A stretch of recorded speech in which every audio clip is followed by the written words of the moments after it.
Okay, so as part of your requirement for the Kandinsky is you have to use one of these new curve shapes. We're going to go over arcs and curve vertex.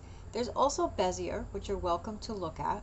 I'm going to pull up the processing reference page, and so here under 2D primitives is arc, and that's the first one. That's one I'm going to talk about in this video. And if you go under curves, you have Bezier, and you also have curve. So those are the two other ones that you could look at. When you go to the arc here, I'm going to come back to this page and show you that there are some different ways that the arcs can be displayed. But first, so you're definitely going to want to use this page after you've gone through this lecture. But first, let's talk about what is an arc, which kind of pieces will need arcs.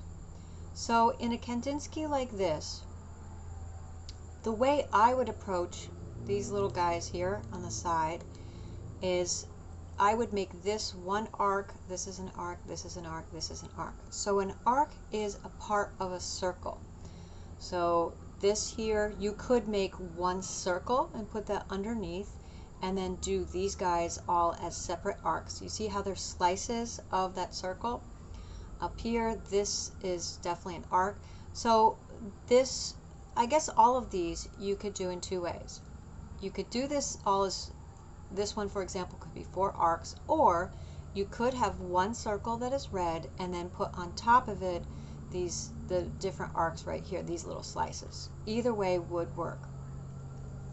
Alright, so this one would be lots of arcs, and I have had a lot of students do this one. It is kind of a fun one, but once, you know, it's tedious, it's also fun. Like once you use it, go into Photoshop and like get the help, it's not as bad as it seems. And let's see, this one over here, I would call these curves because they don't look like they're a slice from a circle, but these are all separate arcs here.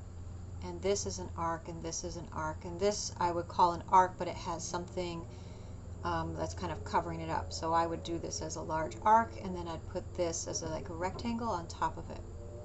Alright, so arcs are slices of a circle.